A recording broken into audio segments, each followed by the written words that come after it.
ভাটপাড়া পুরসভার ৩২ নম্বর ওয়ার্ডে মজুত রাখা বিপুল সংখ্যক বোমা উদ্ধার করল ভাটপাড়া থানার পুলিশ।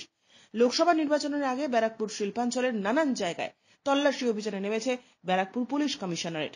সূত্রের খবর, পুরসভার ৩২ নম্বর ওয়ার্ডের বিজয়নগর দিঘির পাড় এলাকায় পরিত্যক্ত জায়গায় 4টি বড় জারে এবং 3টি বাক্সে মজুত করা হয়েছিল আনুমানিক 35 থেকে 40টি তাজা বোমা। যদিও গোটা বিষয়টি নিয়ে নিজের টুইটার হ্যান্ডেলে সর্বপ্রথম সরব হয়েছিলেন ব্যারাকপুরের বিদায়ী সাংসদ তথা বিজেপি প্রার্থী অর্জুন সিং। তারপরেই নড়েচড়ে বসে নির্বাচন কমিশন এবং পুলিশ প্রশাসন।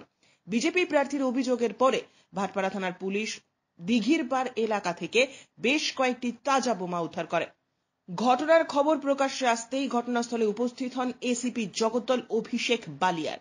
কে বা কারা এই এলাকায় বোমা মজুত করেছিল সেই বিষয়ে তদন্তে নেমেছে ভাটপাড়া থানার পুলিশ। পুলিশের উদ্যোগ না, পুলিশকে তো আমি দুদিন আগে ইলেকশন কমিশনকে এখানকার সমস্ত হায়ার অথরিটিকে জানিয়েছিলাম। পুলিশকে জানালে তো পুলিশ আগেই ধরিয়ে দিত, উঠিয়ে দিত, মালটা সাপ্লাই করে দিত। ওখানে পার্থভূমিকে দুটো চেলা আছে, সনদ দে আর বিষ্ণু অধিকারী, এরা এই মালটা মজুত করেছিল।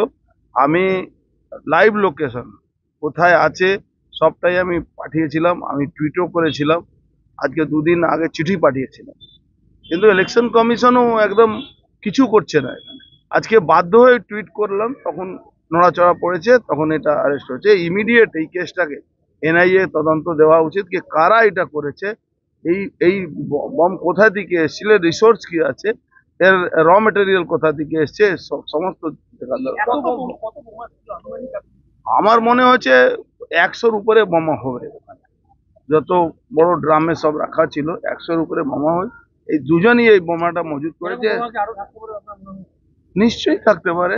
যে বিষ্ণু অধিকারী যে রেলের জায়গাগুলোতে ওই দখল করে রেখেছে, ওখানে ওকে দিয়ে ওখানে গুন্ডামি করায়, ওই জায়গাটা রেলের একটা কোয়ার্টারের মধ্যে এটা রাখা। এটা আনুমানিকভাবে আমরা কিছু মন্তব্য করা এখন ঠিক হবে না। কন্টেনার ভেতর তো আমরা দেখতে পাচ্ছি না, আর কন্টেনার আমরা বোম স্কোয়াড ছাড়া খোলাটা নিরাপদ নয়।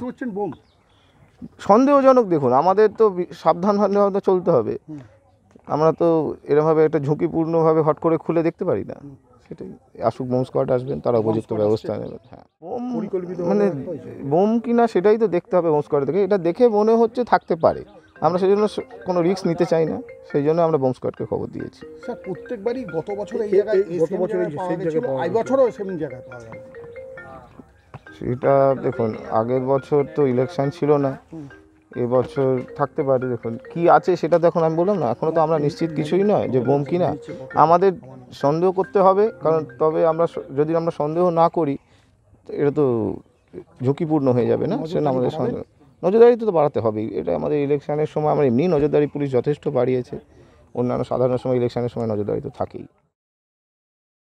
ভাটপাড়া থেকে হিমাদ্রি শেখর ভট্টের প্রতিবেদন, চ্যানেল 24/7।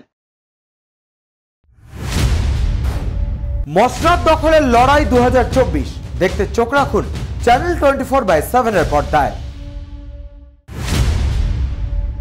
সিংহাসনের মহাসংগ্রাম